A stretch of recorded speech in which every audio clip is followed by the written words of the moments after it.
El eco de la voz de don Ernesto Montiel, resonando con la autoridad de quien forjó un imperio, llenaba la sala de juntas de Grupo Quetzal. Sus palabras, precisas y apasionadas sobre el futuro de la empresa, pintaban un cuadro de innovación y prosperidad. La luz fría de los fluorescentes reflejaba el brillo de la mesa de caoba pulida y los rostros concentrados de los ejecutivos, cada uno una pieza clave en el engranaje de poder.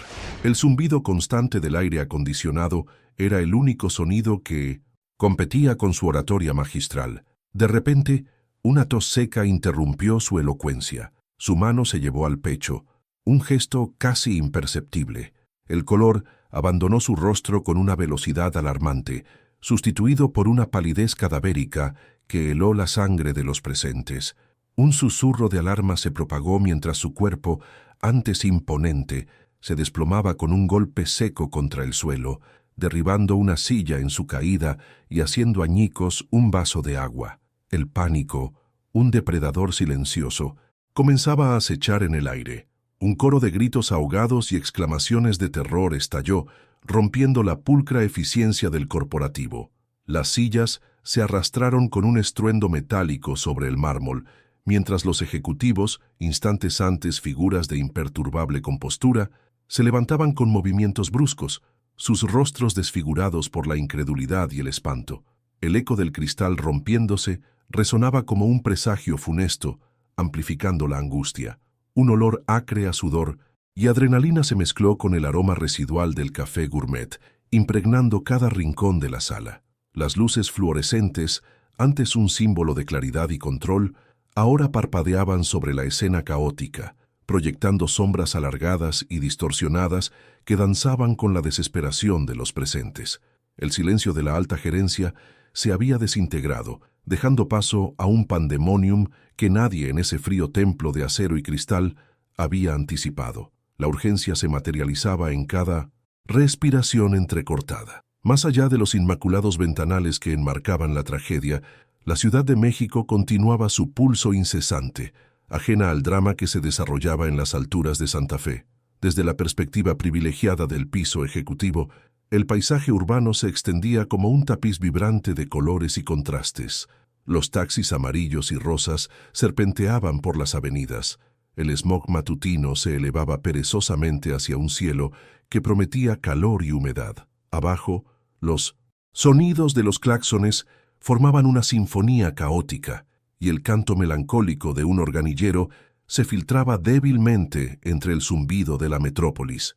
Los pregones distantes de tamales oaxaqueños calientitos recordaban la vida bulliciosa de las colonias populares, un mundo tan diferente al aséptico y controlado ambiente de Grupo Quetzal. La vida seguía su curso inexorable, con su propio ritmo y sus propias urgencias, mientras la torre de cristal se convertía en un faro de desesperación silenciosa. Dentro de la sala, la desesperación se cernía como una niebla densa, volviendo inútiles los intentos torpes de los ejecutivos por auxiliar a don Ernesto. Algunos intentaban aflojarle la corbata, otros le llamaban por su nombre con voces temblorosas, pero sus acciones carecían de la pericia y la calma necesarias para una emergencia de tal magnitud. Ricardo Montiel, el sobrino, observaba la escena con una mezcla de consternación y una calculada frialdad, sus ojos escaneando la situación más por las implicaciones empresariales que por la salud de su tío. El aroma a café, antes reconfortante, ahora se mezclaba con el olor metálico del miedo que se aferraba a la garganta. Documentos importantes yacían esparcidos en el suelo, testigos mudos de la interrupción abrupta de una reunión crucial. La opulenta mesa, antes centro de decisiones trascendentales, se había transformado en el epicentro de un desastre inminente, donde cada segundo se sentía como una eternidad. La respiración de don Ernesto se volvió superficial, casi imperceptible. Su pecho apenas se elevaba en un esfuerzo agónico. La palidez de su rostro se acentuaba, adquiriendo un tono grisáceo que alarmó aún más a los presentes. Los intentos de reanimación cardiopulmonar básica, torpemente ejecutados por un par de ejecutivos con conocimientos mínimos, fracasaban una y otra vez, aumentando la sensación de impotencia y frustración. Los murmullos de pánico se transformaron en sollozos ahogados y la Tensión se hizo tan densa que apenas se podía respirar. Cada segundo que pasaba, la vida de don Ernesto se escurría y el reloj invisible de la urgencia marcaba un ritmo implacable. La desesperación se grababa en los rostros de todos, mientras la realidad de la situación se volvía innegable. Estaban perdiendo al hombre más poderoso de la sala, y nadie parecía saber cómo detenerlo. Las sirenas, apenas un murmullo lejano que se había percibido unos minutos antes, ahora sonaban un poco más fuertes, pero aún distantes, como un eco de esperanza que tardaría demasiado en llegar. La sala se sumió en un silencio tenso, solo roto por el jadeo entrecortado de don Ernesto y los gemidos suaves de algunos presentes. Una pregunta silenciosa flotaba en el aire, pesada y urgente. ¿Habría alguien capaz de romper el velo de la impotencia y ofrecer una solución antes de que fuera demasiado tarde? Los ojos de los ejecutivos, antes llenos de ambición y confianza, ahora reflejaban una desesperación profunda, buscando una respuesta que no encontraban en sus propios conocimientos. El futuro de Grupo Quetzal y la vida de su fundador pendían de un hilo, balanceándose precariamente en el abismo de la incertidumbre. Mateo, de 11 años, se encontraba en la pequeña oficina de archivo del piso de servicio, un rincón que su madre, María, había logrado improvisar para él. La luz fluorescente parpadeaba, un irritante sutil que su mente, absorta, filtraba casi por completo. Sus ojos, grandes y curiosos, estaban fijos en la pantalla de su tablet, donde un video de cirugía a corazón abierto desplegaba cada pulsación, cada incisión con una claridad hipnótica. Sus dedos delgados, casi sin pensarlo, frotaban una pequeña piedra de río, lisa y fresca, su superficie pulida un ancla táctil en su universo sensorial. El zumbido constante del aire acondicionado se mezclaba con el sonido amplificado de los instrumentos quirúrgicos, creando una sinfonía que solo Mateo parecía percibir en su totalidad. Cada detalle una pieza vital en el rompecabezas de la vida. Su hiperfoco en la anatomía humana no era un pasatiempo, sino una inmersión total en el funcionamiento intrincado del cuerpo. Horas enteras se desvanecían mientras Mateo absorbía información sobre sistemas circulatorios, complejidades neuronales o la mecánica de los músculos. Cada diagrama, cada esquema de patologías se grababa en su memoria con una precisión fotográfica. Para él, el cuerpo humano era el algoritmo más fascinante, un sistema perfectamente diseñado, y cualquier disfunción era un enigma que su mente se sentía obligada a resolver. Los sonidos fuertes o las luces intermitentes, que en otros momentos lo sobresaltaban, eran ahora meros ruidos de fondo, diluidos por la intensidad de su concentración, su mente navegando por arterias y venas imaginarias. La puerta de la oficina se abrió suavemente, y María, su madre, asomó la cabeza. Su rostro, surcado por el cansancio de una vida de trabajo, se iluminó con una sonrisa cálida al ver a su hijo. En sus manos un termo metálico que desprendía el dulce aroma de la horchata. Sin decir palabra, lo colocó sobre la mesa junto a la tablet, y luego, con la delicadeza de quien toca un tesoro frágil, depositó un beso en la frente de Mateo, su tacto un lenguaje de amor y comprensión que trascendía las palabras. Mateo, sin desviar la mirada de la pantalla, asintió levemente, un gesto casi imperceptible que, para María, significaba el mundo, la confirmación de su conexión inquebrantable. El mundo de Mateo era un universo de patrones, de secuencias lógicas y de verdades irrefutables.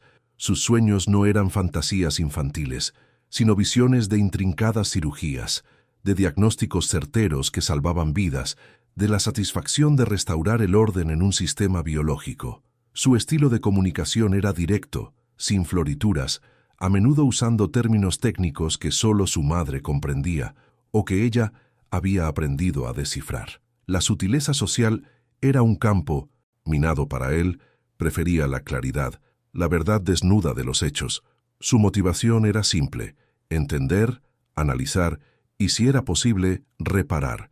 Él veía el mundo como un complejo mecanismo, y su propósito, aunque aún no definido, era comprenderlo a fondo. Aunque el edificio de Grupo Quetzal era un laberinto de cristal y acero, un entorno que a menudo abrumaba a otros, Mateo había encontrado su propio ritmo dentro de él. Los pasillos largos y desiertos en las horas de limpieza, el zumbido constante de los servidores, incluso el eco de sus propios pasos, formaban parte de una rutina predecible que le ofrecía seguridad. No se mezclaba con los ejecutivos ni con el bullicio de los pisos superiores. Su existencia era casi invisible para la mayoría, un fantasma silencioso en los rincones del corporativo.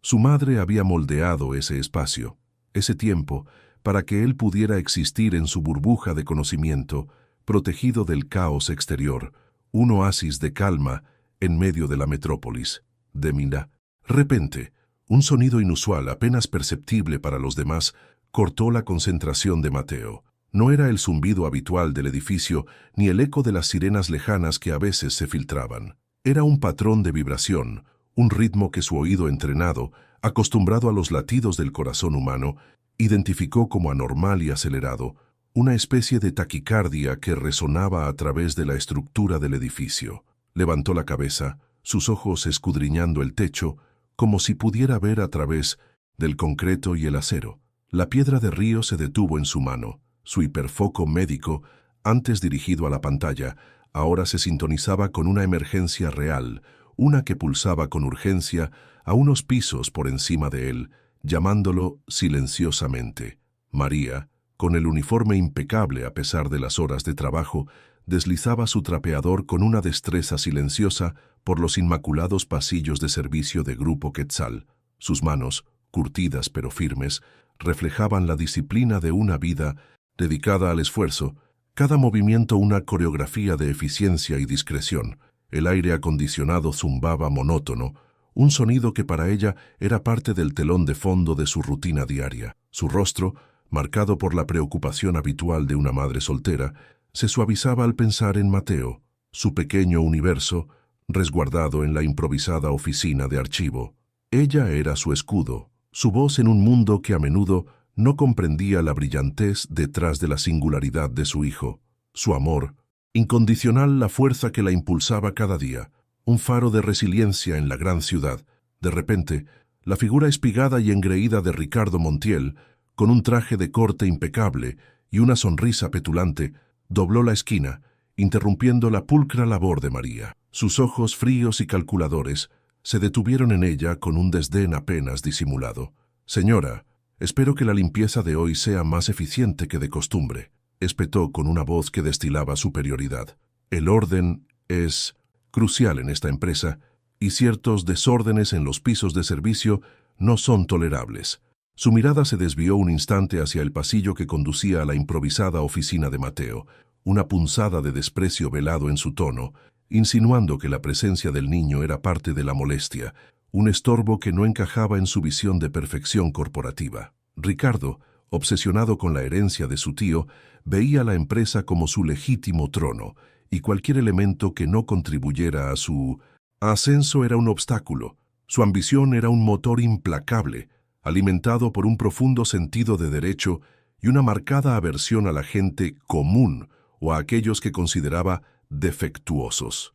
Para él, Mateo era un niño raro, una distracción que María, en su exceso de confianza, permitía en un entorno profesional. La idea de que una empleada de intendencia y su hijo autista pudieran tener algún lugar relevante en el grandioso esquema de Grupo Quetzal era para Ricardo una afrenta personal, una mancha en la impecable imagen que él quería proyectar y controlar. Mientras Ricardo continuaba su camino, el taconeo de sus zapatos resonando con autoridad, Elena, la secretaria principal de don Ernesto, apareció por el mismo pasillo. Su semblante, aunque denotaba la tensión de un día ajetreado, se suavizó al ver a María. Había trabajado para don Ernesto por años, una mujer de mediana edad, organizada y con una empatía innata que la diferenciaba de muchos en ese ambiente corporativo. Al pasar junto a la oficina de archivo, se detuvo un momento, su mirada encontrando la de Mateo absorto en su tablet. Con una sonrisa cálida, Elena extendió una mano, ofreciéndole una galleta de avena que sacó de su bolso, un pequeño gesto de amabilidad que Mateo aceptó con un asentimiento casi imperceptible, su rostro aún pegado a la pantalla. La interacción contrastaba fuertemente con la de Ricardo, mientras él destilaba clasismo y capacitismo, viendo a María y Mateo como elementos prescindibles. Elena demostraba una humanidad sencilla, una capacidad de ver más allá de los roles y las etiquetas. María observó la escena, una punzada de gratitud mitigando la molestia que Ricardo le había causado. Sabía que Elena era una de las pocas personas en ese edificio que mostraba una genuina consideración por Mateo, una chispa de comprensión en un entorno que a menudo era frío e indiferente. Las diferencias de actitud entre los personajes eran evidentes, tejiendo una red de tensiones y alianzas silenciosas que, sin saberlo, pronto colisionarían. De repente, un murmullo de voces alteradas comenzó a filtrarse desde los pisos superiores, seguido de un sonido amortiguado de pasos apresurados y un eco de sirenas que, aunque aún distantes, parecían acercarse con una urgencia inusitada. El zumbido constante del edificio, que antes era una constante tranquilizadora, ahora parecía cargado de una vibración anormal, un pulso acelerado que Mateo, desde su rincón, ya había captado. María y Elena intercambiaron una mirada de preocupación, una alarma silenciosa que crecía con cada segundo que pasaba. La atmósfera en el edificio, antes de pulcra eficiencia, se estaba volviendo densa, cargada de una incertidumbre que arrastraría a todos hacia el epicentro de la crisis, uniendo sus destinos en el inminente drama. El eco del colapso de don Ernesto no tardó en filtrarse más allá de la sala de juntas, propagándose como una onda sísmica por los impecables pasillos del piso ejecutivo. El rumor del infarto, inicialmente un murmullo, se convirtió rápidamente en un torbellino de pánico contenido. Teléfonos sonaban sin cesar, manos temblorosas marcaban números de emergencia, pero la voz al otro lado de la línea parecía lejana, inalcanzable. Los empleados de los cubículos cercanos, antes absortos en sus pantallas, levantaban la vista con rostros pálidos, susurrando preguntas que nadie podía responder con certeza. El profesionalismo habitual se desmoronaba, dejando al descubierto una vulnerabilidad colectiva que nadie había imaginado. Las sirenas, ahora más audibles, aunque aún a varias cuadras de distancia, solo intensificaban la sensación de que el tiempo, ese tirano implacable, se escurría como arena entre los dedos, llevando consigo la vida del fundador de Grupo Quetzal. Dentro de la sala, el caos alcanzaba niveles insostenibles. Los ejecutivos, hombres y mujeres, acostumbrados a controlar cifras y mercados, se veían impotentes ante la fragilidad de la vida. Sus intentos de reanimación, torpes y desesperados, carecían de la técnica y la calma necesarias. Uno intentaba la respiración boca a boca sin éxito, otro comprimía el pecho sin el ritmo adecuado, mientras un tercero solo lograba rociar agua del vaso roto sobre el rostro inerte de don Ernesto. La frustración se mezclaba con el miedo en el aire denso, cargado del olor a sudor y angustia. Cada segundo que pasaba, la palidez de don Ernesto se acentuaba, sus labios adquirían un tinte azulado y su respiración se volvía aún más irregular, casi un estertor, anunciando un desenlace fatal que todos temían pero nadie sabía cómo evitar, la incapacidad grabándose en sus gestos. Ricardo Montiel, con su traje impoluto ahora ligeramente arrugado por la tensión, se movía entre la multitud como un halcón. Sus ojos no se fijaban en la desfalleciente figura de su tío, sino en los rostros de los demás ejecutivos, evaluando su nivel de pánico y su lealtad. «Alguien llame de nuevo a emergencias, que traigan un desfibrilador de cualquier piso. No se queden ahí parados», gritaba. Sus órdenes eran más una expresión de su propia ansiedad de control que una guía útil. Su voz, aunque fuerte, carecía de la autoridad tranquila que infunde confianza. Era el sonido de la desesperación calculada, la de quien ve su herencia tambalearse. Para él, la vida de don Ernesto era un activo, y su posible pérdida, un riesgo inminente para su ambición, no una tragedia humana. La urgencia del momento se diluía en su mente, por el frío cálculo de las implicaciones empresariales. La sala se había transformado en un microcosmos de impotencia. Los murmullos se habían extinguido, reemplazados por el jadeo entrecortado de don Ernesto y el silencio opresivo de la desesperación colectiva. Cada tic del reloj invisible resonaba como un martillo sobre el yunque de la vida del patriarca. Las soluciones convencionales, las llamadas a emergencias, Los torpes intentos de primeros auxilios habían demostrado ser insuficientes. La magnitud del problema superaba con creces la experiencia y el temple de los presentes. La tensión era tan densa que se podía casi palpar, un velo asfixiante que nublaba el juicio y paralizaba las acciones.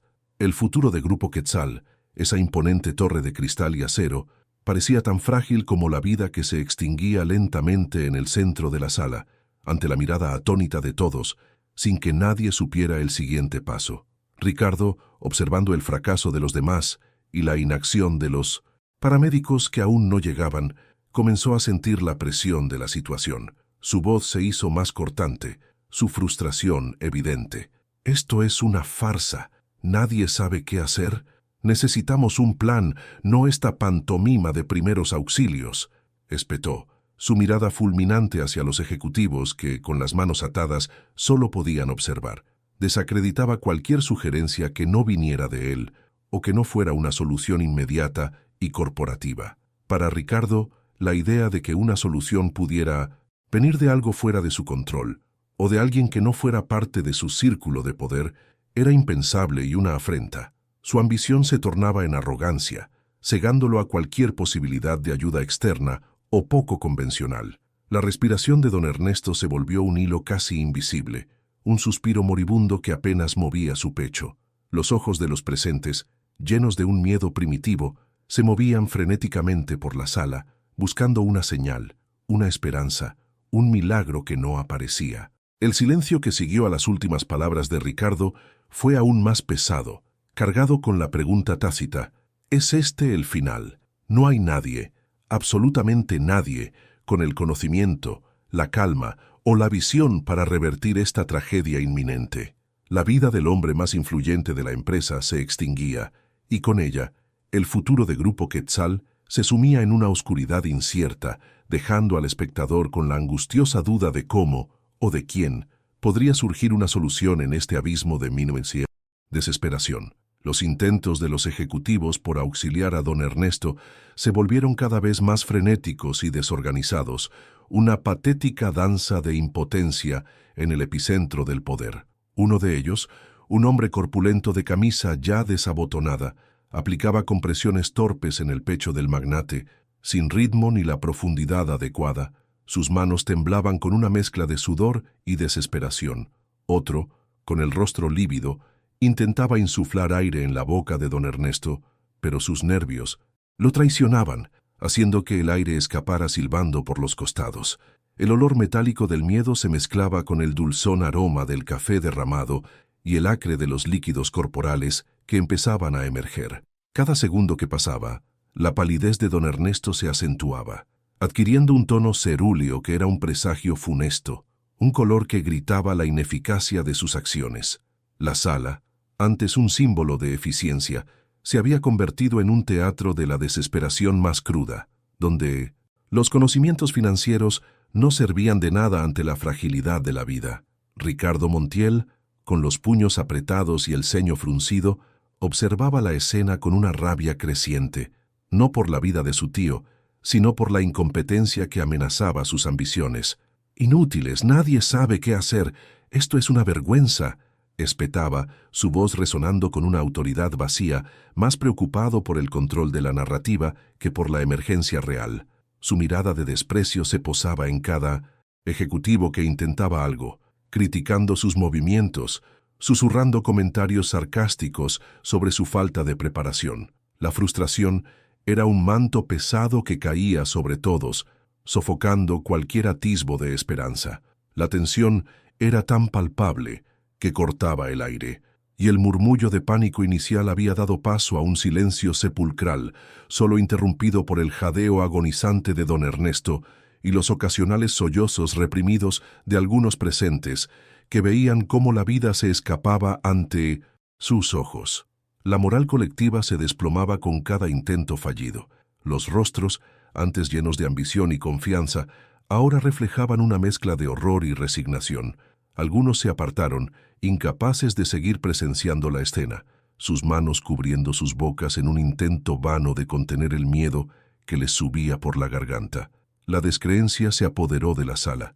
La idea de que don Ernesto pudiera ser salvado se desvanecía con cada minuto que pasaba. El aire se sentía espeso, cargado de la inminente pérdida, una sensación de fatalidad que se aferraba a la garganta. La impotencia era abrumadora, y el silencio de la sala se volvió un testigo mudo de un desenlace que parecía inevitable, un golpe final a la impecable fachada de Grupo Quetzal, que ahora revelaba su fragilidad más humana y vulnerable.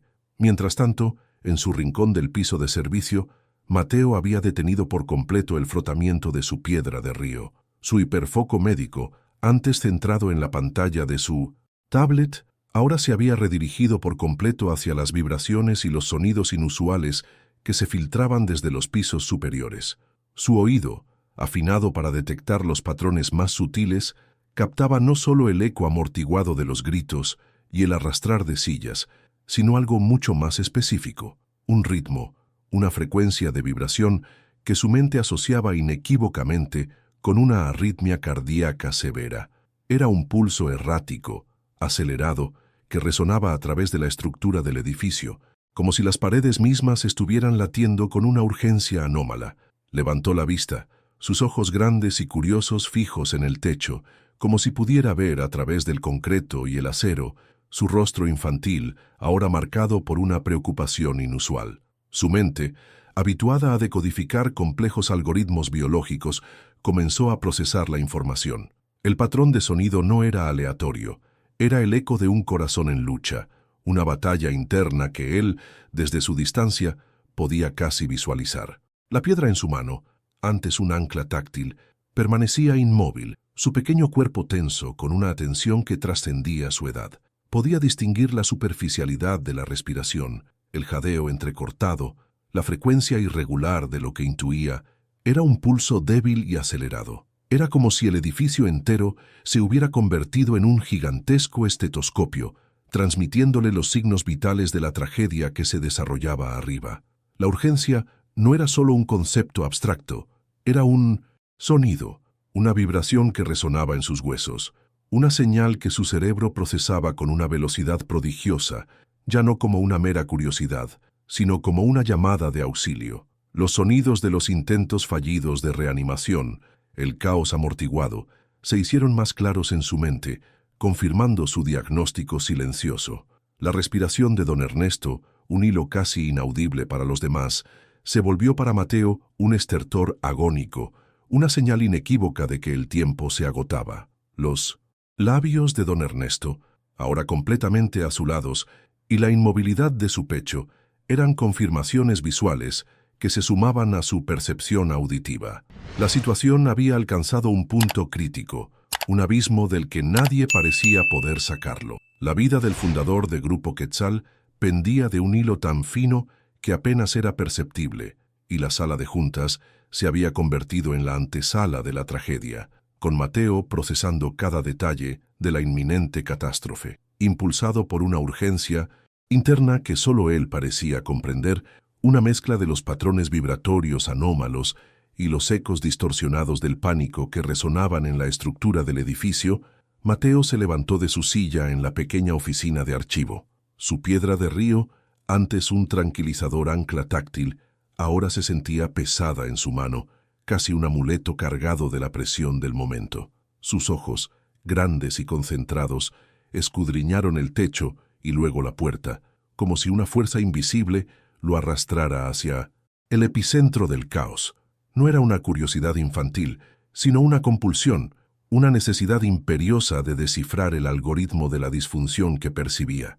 María, que acababa de pasar por el pasillo, lo vio salir, su instinto materno encendiéndose al reconocer la determinación en el rostro de su hijo, una expresión que rara vez mostraba fuera de sus hiperfocos.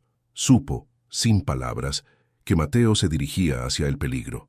Con una determinación silenciosa, María, dejando a un lado su trapeador, se interpuso entre Mateo y los pocos empleados que, alarmados, intentaban detenerlo en el pasillo, susurrando sobre la seguridad y el caos de llevar a un niño a una emergencia ejecutiva. Ella no necesitaba explicaciones. Conocía la mente de su hijo, la profundidad de su conocimiento y la singularidad de su percepción. Su mano se posó suavemente en la espalda de Mateo, guiándolo con firmeza a través del laberinto de pasillos hasta el ascensor ejecutivo, que en ese momento estaba atascado en el piso superior debido a la emergencia. La gente se apartaba, perpleja, al ver a la jefa de intendencia y a su hijo autista acercándose con una velocidad inusual hacia la zona restringida, como si fueran ajenos a las normas no escritas del corporativo. La incredulidad se reflejaba en los rostros de quienes los observaban, incapaces de comprender la silenciosa pero poderosa conexión entre ellos. Al llegar al umbral del piso ejecutivo, donde el murmullo de voces alteradas era un clamor y el olor a sudor y miedo impregnaba el aire, Ricardo Montiel, con el rostro enrojecido por la frustración y la rabia, bloqueó su paso. «Señora, ¿qué cree que está haciendo? Este no es lugar para su hijo. Es un estorbo, un loco. Vuelva a su piso de servicio ahora mismo», espetó, intentando físicamente apartar a Mateo con un gesto brusco. Sus ojos destilaban desprecio. Su voz era un látigo cargado de clasismo y capacitismo, viendo la presencia del niño como una afrenta personal, una distracción, inaceptable en su desesperado intento por controlar la narrativa y la situación.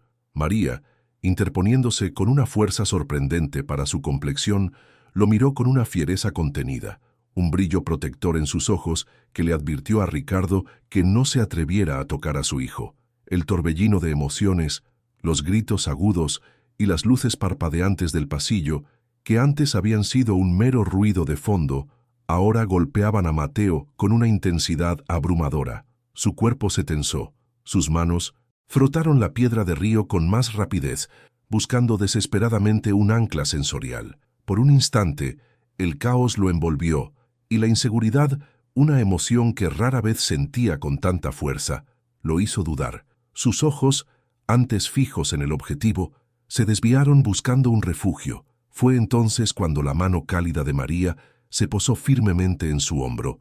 Su voz suave pero inquebrantable susurró cerca de su oído. «Tú puedes, mi amor. Escucha. Confía en lo que sabes». Ese simple gesto, esa conexión inquebrantable, fue el ancla que Mateo necesitaba, disipando la neblina del pánico y redirigiendo su hiperfoco hacia la urgencia que lo había traído hasta allí. Impulsado por las palabras de su madre, Mateo se escabulló por el pequeño espacio que María le abrió, acercándose a don Ernesto, que yacía inmóvil en el suelo, su rostro lívido y sus labios azulados.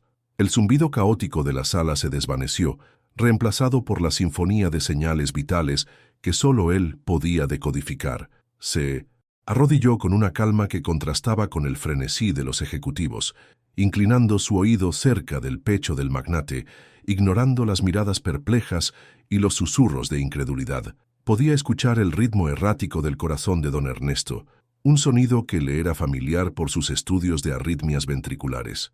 Su respiración era superficial, casi un hilo. Sin levantar la vista, su voz, aunque baja, cortó el aire con una autoridad inusual. «Es una arritmia ventricular. El pulso es irregular y muy débil. Necesita...» Su análisis, aunque incompleto y enigmático para los presentes, era el primer indicio de una comprensión real. Las palabras de Mateo, pronunciadas con una precisión clínica que desafiaba su edad, detuvieron momentáneamente el frenesí. Los ejecutivos se miraron entre sí, confundidos, pero la seriedad en el rostro del niño y la quietud que había logrado infundir en ese pequeño círculo, aunque fuera por un instante, les hizo dudar de su propia incredulidad. Ricardo, que se había preparado para otra burla, se quedó con la boca abierta, su desprecio momentáneamente eclipsado por la extrañeza de la situación. Elena, la secretaria de don Ernesto, que había presenciado la calma de Mateo y la fe de María, asintió levemente, una chispa de esperanza encendiéndose en sus ojos. Aunque nadie entendía completamente, la voz de Mateo había cortado el velo de la impotencia, y en ese preciso instante, el niño, antes un estorbo, se había convertido, de manera inesperada y crucial, en el único faro de posible solución en la sala. La vida de don Ernesto y el destino de Grupo Quetzal ahora pendían de las palabras de un niño autista. El torbellino de voces alteradas, las luces fluorescentes parpadeantes y el olor metálico a sudor y miedo golpearon a Mateo con una intensidad abrumadora al entrar a la sala. Sus manos apretaron la pequeña piedra de río. Su cuerpo se tensó, buscando desesperadamente un ancla sensorial en el caos. Los murmullos de los ejecutivos, las sirenas que ahora sonaban un poco más cerca, todo se convirtió en una cacofonía ensordecedora, una marea de estímulos que amenazaba con arrastrarlo. Por un instante, el pánico lo envolvió por completo, y la inseguridad, una emoción que rara vez sentía con tanta fuerza, lo hizo dudar. Sus ojos, antes fijos en el objetivo, se desviaron, buscando un refugio, un punto de calma en la tormenta que lo rodeaba. María, con una rapidez asombrosa, percibió la sobrecarga sensorial de su hijo. Su instinto maternal, afinado por años de observación y comprensión de las necesidades de Mateo, le dijo exactamente lo que él necesitaba en ese momento crucial. Sin perder un segundo, se dirigió a Elena, la secretaria de don Ernesto, con una mirada urgente que no necesitaba palabras. La luz, Elena, es demasiado para él, y el ruido, necesitamos un poco de espacio, susurró. Su voz, aunque baja, era un hilo de acero envuelto en seda que cortaba el aire. Elena, que ya había notado la singular sensibilidad de Mateo en otras ocasiones, asintió de inmediato, su rostro reflejando una comprensión inesperada en medio de la crisis. Con una autoridad que no le conocían, Elena se acercó a un panel de control en la pared y con un clic preciso, la luz fluorescente más cercana a donde yacía don Ernesto se apagó, sumiendo esa pequeña área en una penumbra más suave y tolerante, un respiro visual inmediato para Mateo. El cambio de luz fue un bálsamo instantáneo. Sus músculos se relajaron ligeramente, y el parpadeo irritante que antes lo torturaba se desvaneció, permitiéndole un mínimo de calma. María, con movimientos suaves pero firmes, comenzó a apartar a los ejecutivos más cercanos, creando un pequeño semicírculo alrededor de don Ernesto, una especie de burbuja de calma y espacio personal en medio del pandemonium. Necesita espacio para concentrarse, explicó María, su voz tranquila pero decidida, a quienes protestaban o murmuraban, sus miradas perplejas. El olor a sudor y adrenalina seguía presente, pero el aire dentro de esa burbuja parecía un poco menos denso, un poco más respirable. Mateo respiró hondo.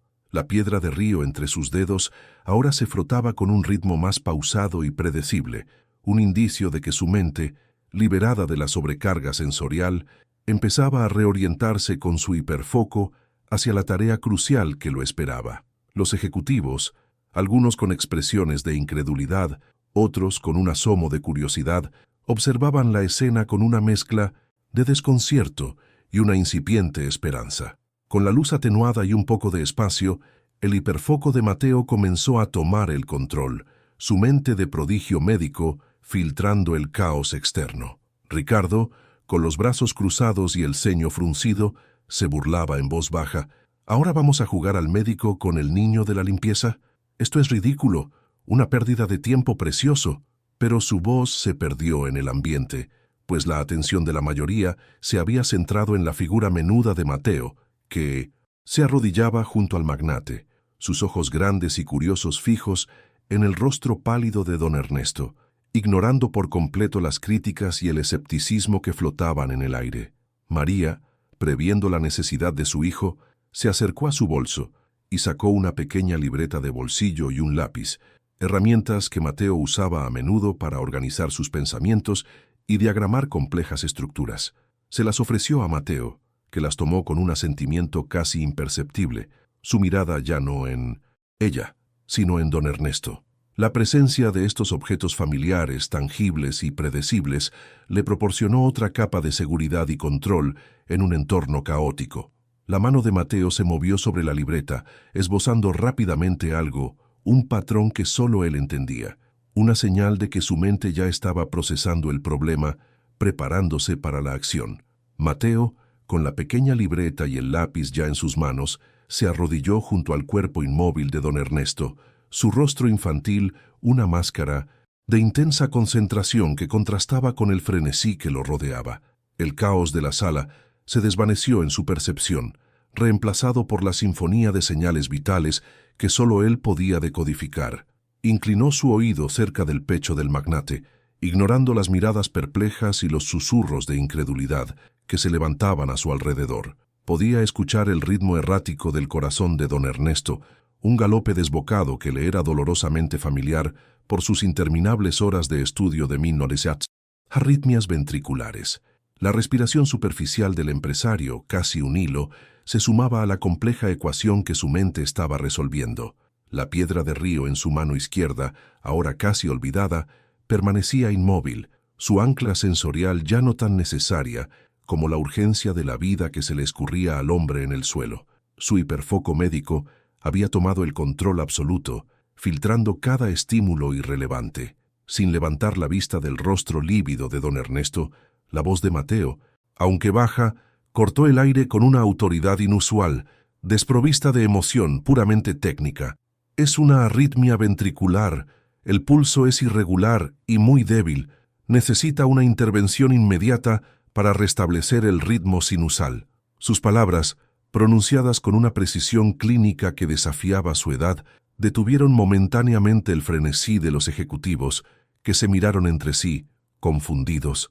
Ricardo Montiel, con el rostro enrojecido por la ira y la frustración, rompió el silencio con una carcajada hueca y despectiva. ¿Qué vas a hacer, un diagnóstico de caricatura, mocoso?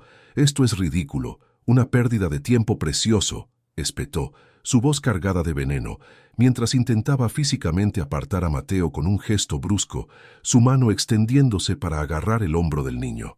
Para él esta era la farsa definitiva, una afrenta personal. Pero antes de que Ricardo pudiera tocar a Mateo, María se interpuso con una rapidez sorprendente, su cuerpo delgado pero firme, formando un escudo protector. Sus ojos, antes llenos de preocupación, ahora lanzaban una mirada de fiereza contenida a Ricardo, una advertencia silenciosa que le decía que no se atreviera a tocar a su hijo.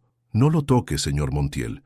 Él sabe lo que hace». Su voz, aunque baja, vibraba con una convicción inquebrantable.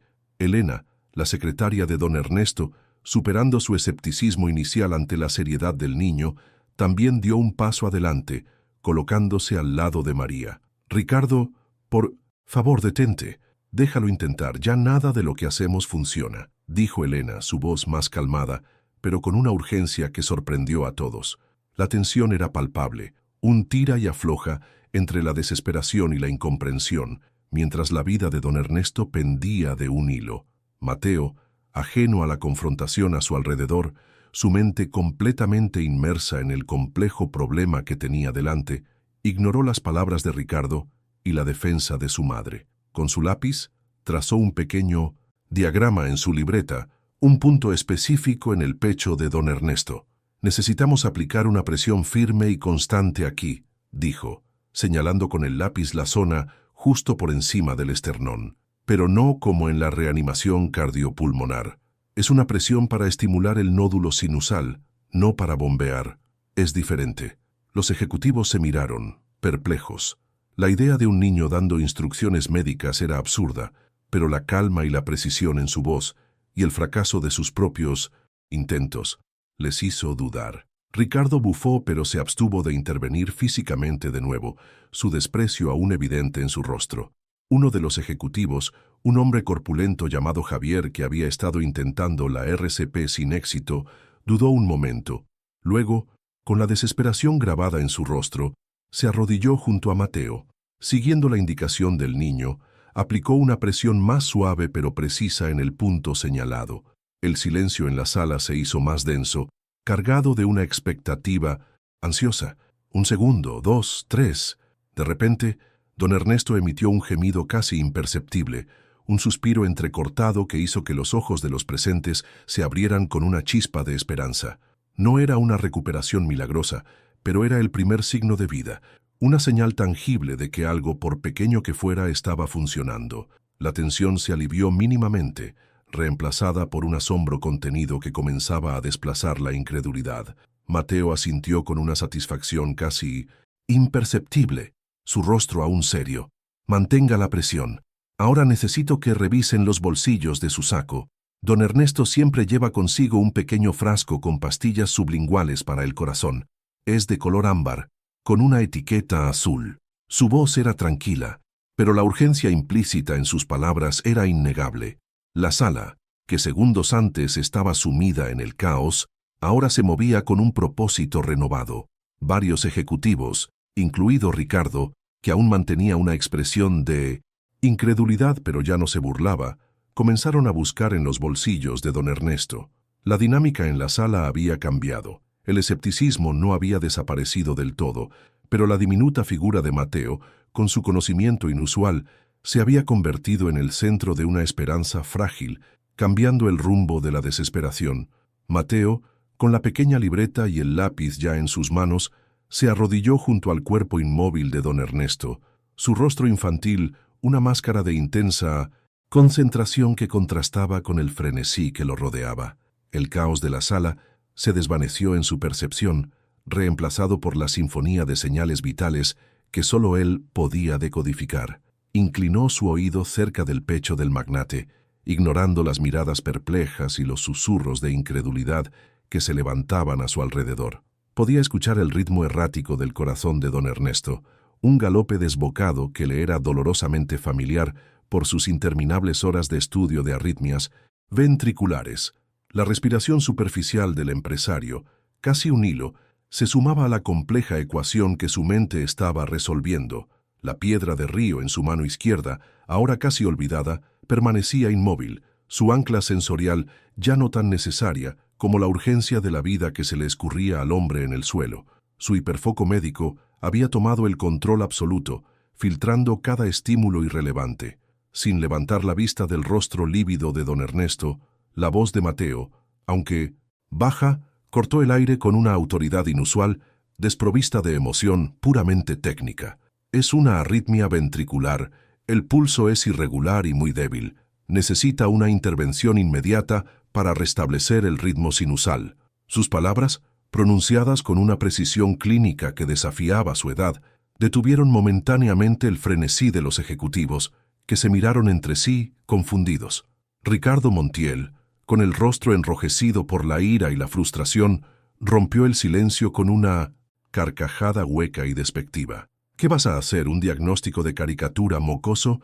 Esto es ridículo, una pérdida de tiempo precioso, espetó su voz cargada de veneno, mientras intentaba físicamente apartar a Mateo con un gesto brusco, su mano extendiéndose para agarrar el hombro del niño. Para él esta era la farsa definitiva, una afrenta personal. Pero antes de que Ricardo pudiera tocar a Mateo, María se interpuso con una rapidez sorprendente, su cuerpo delgado pero firme formando un escudo protector. Sus ojos, antes llenos de preocupación, ahora lanzaban una mirada de fiereza contenida a Ricardo, una advertencia silenciosa que le decía que no se atreviera a tocar a su hijo. «No lo toque, señor Montiel. Él sabe lo que hace». Su voz, aunque baja, vibraba con una convicción inquebrantable.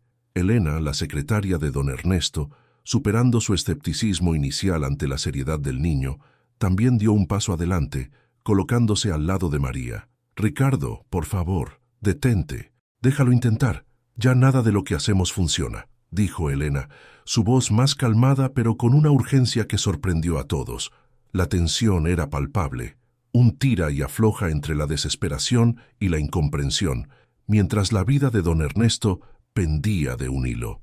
Mateo, ajeno a la confrontación a su alrededor, su mente completamente inmersa en el complejo problema que tenía delante, ignoró las palabras de Ricardo y la defensa de su madre. Con su lápiz, trazó un pequeño diagrama en su libreta, un punto específico en el pecho de don Ernesto. «Necesitamos aplicar una presión firme y constante aquí», dijo, señalando con el lápiz la zona justo por encima del esternón. «Pero no como en la reanimación cardiopulmonar. Es una presión para estimular el nódulo sinusal, no para bombear. Es diferente». Los ejecutivos se miraron perplejos. La idea de un niño dando instrucciones médicas era absurda, pero la calma y la precisión en su voz y el fracaso de sus propios intentos les hizo dudar. Ricardo bufó, pero se abstuvo de intervenir físicamente de nuevo, su desprecio aún evidente en su rostro. Uno de los ejecutivos, un hombre corpulento llamado Javier, que había estado intentando la RCP sin éxito, dudó un momento. Luego, con la desesperación grabada en su rostro, se arrodilló junto a Mateo. Siguiendo la indicación del niño, aplicó una presión más suave pero precisa en el punto señalado. El silencio en la sala se hizo más denso, cargado de una expectativa ansiosa. Un segundo, 2, 3. De repente, don Ernesto emitió un gemido casi imperceptible, un suspiro entrecortado que hizo que los ojos de los presentes se abrieran con una chispa de esperanza. No era una recuperación milagrosa, pero era el primer signo de vida, una señal tangible de que algo, por pequeño que fuera, estaba funcionando. La tensión se alivió mínimamente, reemplazada por un asombro contenido que comenzaba a desplazar la incredulidad. Mateo asintió con una satisfacción casi imperceptible, su rostro aún serio. Mantenga la presión. Ahora necesito que revisen los bolsillos de su saco. Don Ernesto siempre lleva consigo un pequeño frasco con pastillas sublinguales para el corazón. Es de color ámbar, con una etiqueta azul. Su voz era tranquila, pero la urgencia implícita en sus palabras era innegable. La sala, que segundos antes estaba sumida en el caos, ahora se movía con un propósito renovado. Varios ejecutivos, incluido Ricardo, que aún mantenía una expresión de incredulidad, pero ya no se burlaba, comenzaron a buscar en los bolsillos de don Ernesto. La dinámica en la sala había cambiado. El escepticismo no había desaparecido del todo, pero la diminuta figura de Mateo, con su conocimiento inusual, se había convertido en el centro de una esperanza frágil, cambiando el rumbo de la desesperación.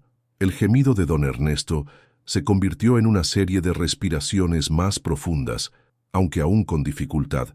Su pecho, antes inmóvil, ahora se elevaba con un ritmo más discernible. Su mano, que había estado inerte, se movió ligeramente, un tic casi imperceptible que, sin embargo, fue observado por todos como un milagro.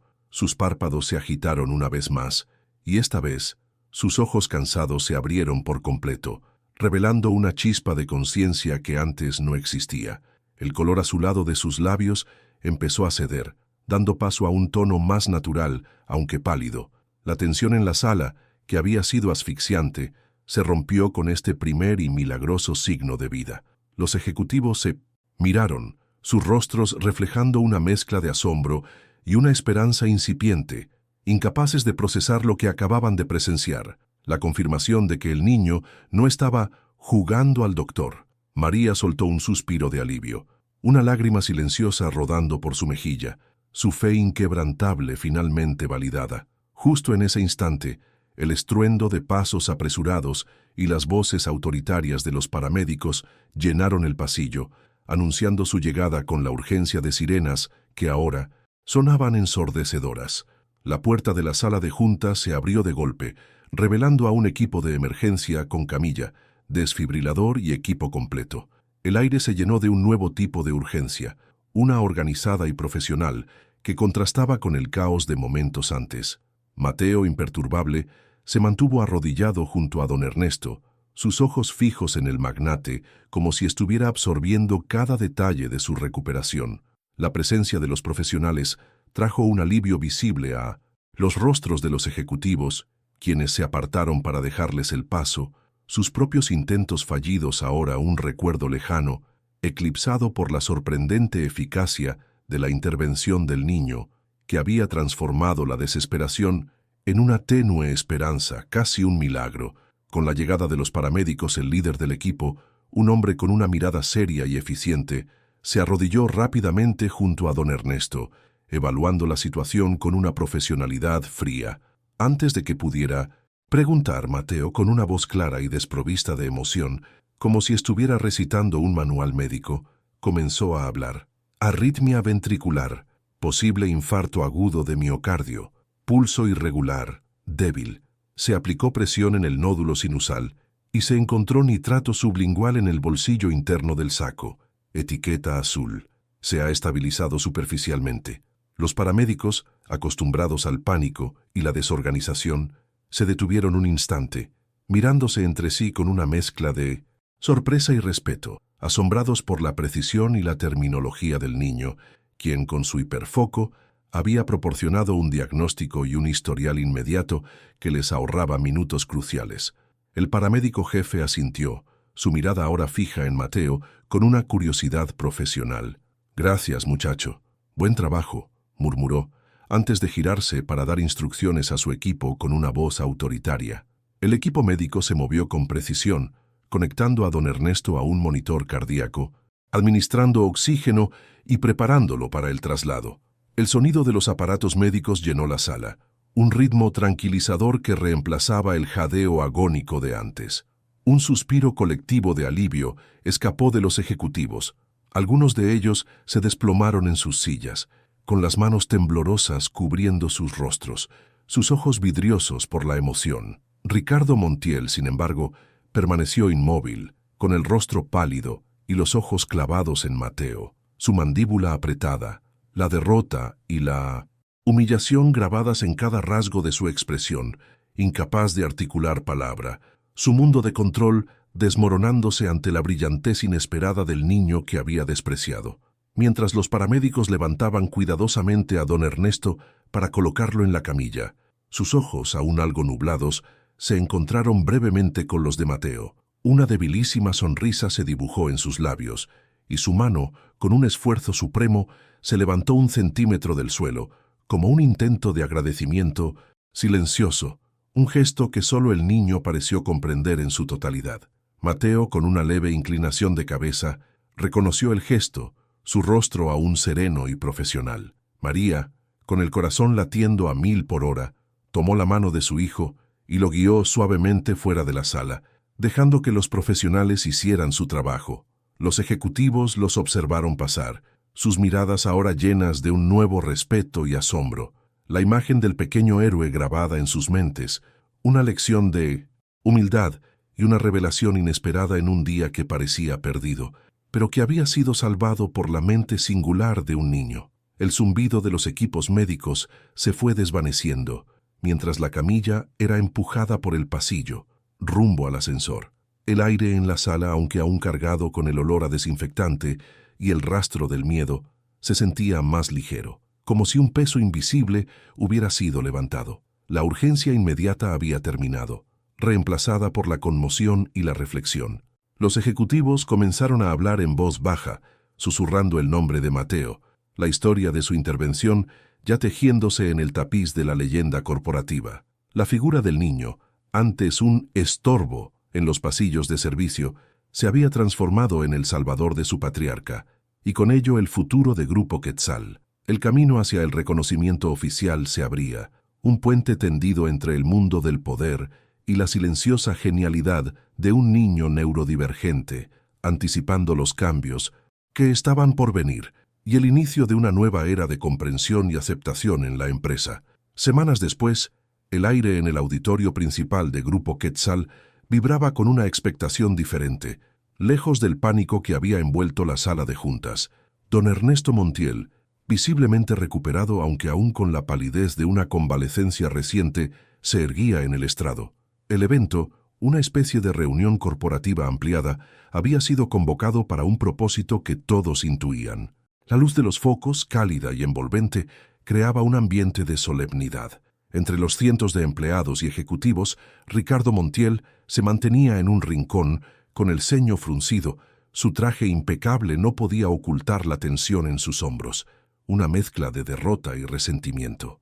El murmullo de las conversaciones se apagó lentamente a medida que don Ernesto se acercaba al micrófono. Su presencia, antes imponente, ahora inspiraba una gratitud profunda. La atmósfera, cargada de un reconocimiento inminente, presagiaba un giro inesperado en la dinámica de poder de la empresa. Don Ernesto tomó el micrófono. Su voz, aunque un poco más grave, resonaba con una claridad renovada y una emoción palpable. Queridos colegas, amigos, hoy no estamos aquí solo para celebrar la recuperación de un servidor.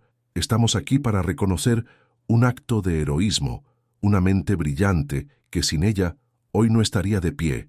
Comenzó, su mirada recorriendo el auditorio hasta posarse en Mateo y María, que estaban sentados en la primera fila, cerca del estrado con los ojos fijos en él. Mateo, tu conocimiento, tu calma bajo presión y tu visión única no solo salvaron mi vida, sino que nos abrieron los ojos a un tipo de genialidad que muchos de nosotros, por ignorancia, habíamos pasado por alto.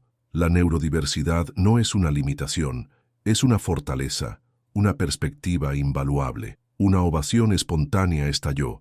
un aplauso sincero que llenó el auditorio. Mateo, sentado entre los aplausos atronadores, apenas reaccionó, sus grandes ojos fijos en el rostro de don Ernesto, asimilando cada palabra con su lógica interna. No era la euforia habitual, sino una quietud reflexiva. Su mano, de forma casi inconsciente, frotó su piedra de río, un gesto de autorregulación en medio de la abrumadora carga sensorial de los aplausos y las luces.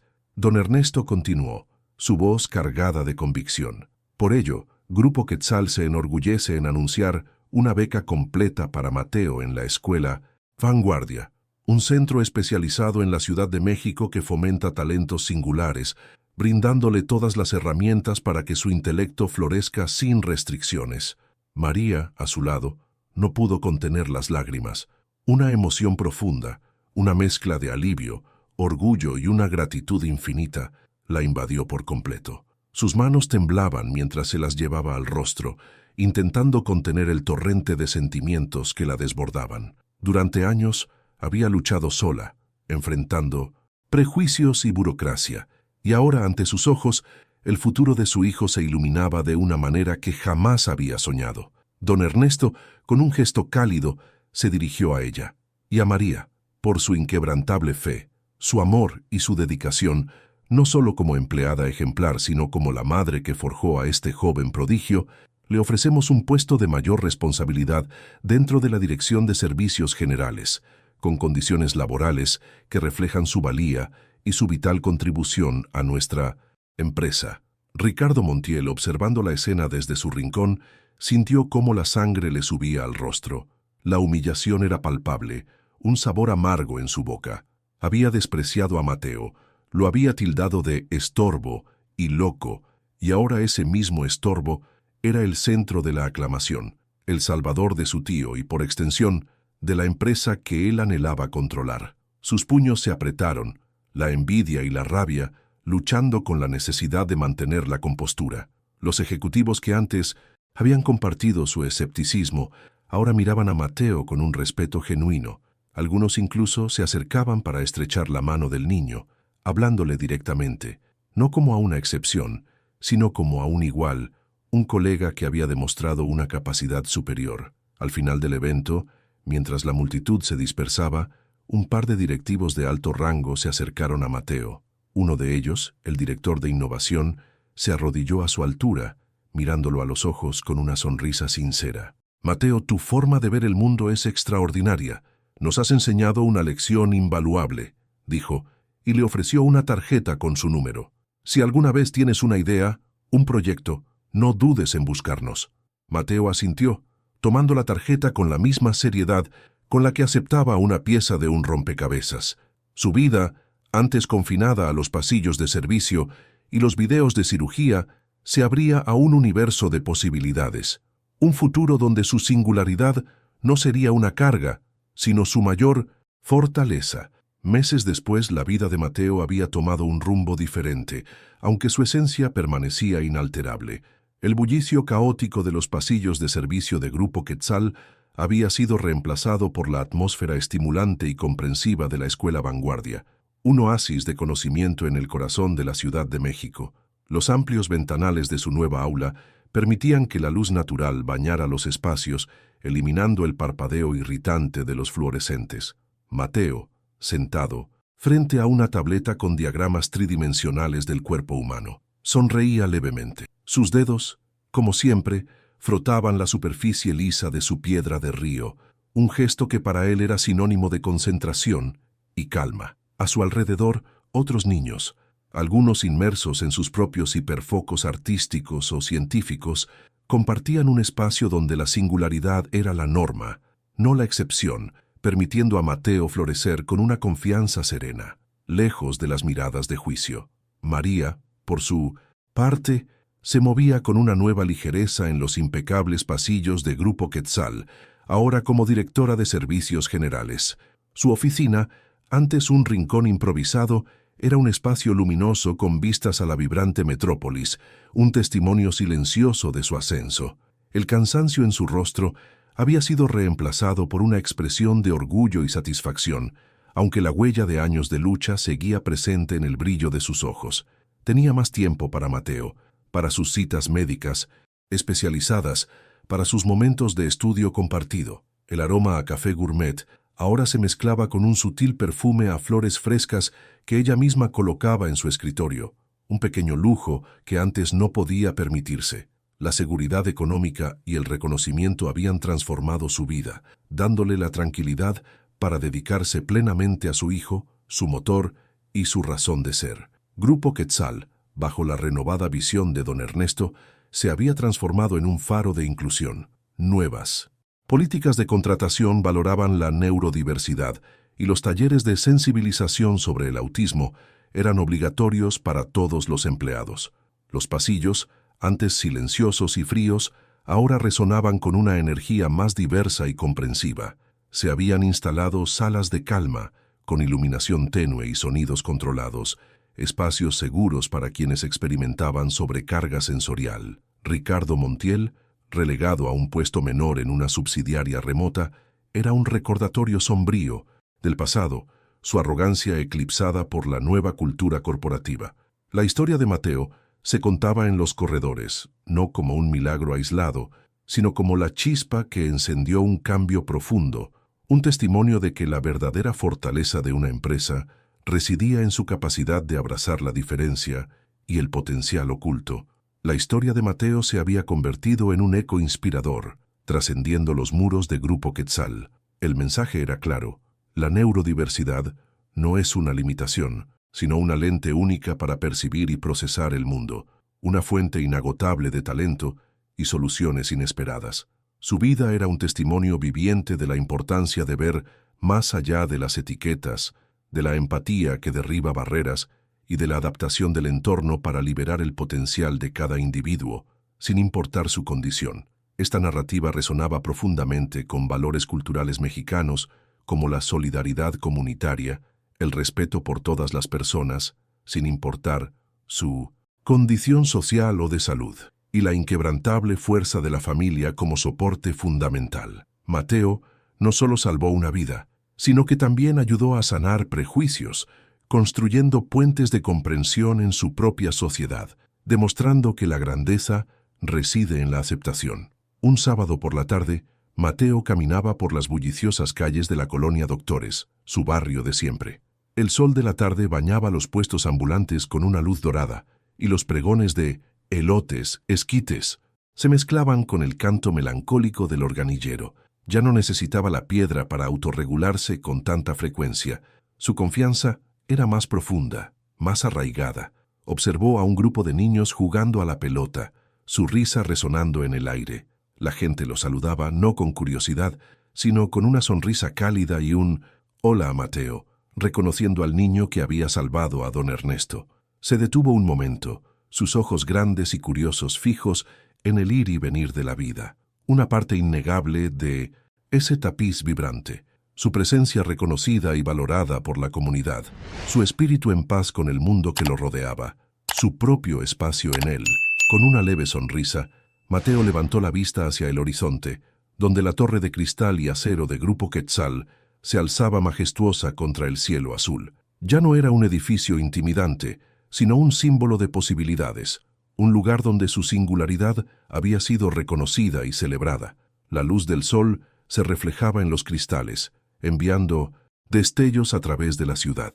Su mano, ya sin la piedra, se elevó un instante, como si quisiera alcanzar el futuro, un futuro que él mismo había ayudado a construir. El verdadero potencial reside en la diversidad y la aceptación, y en cada corazón que late con la fuerza de la humanidad.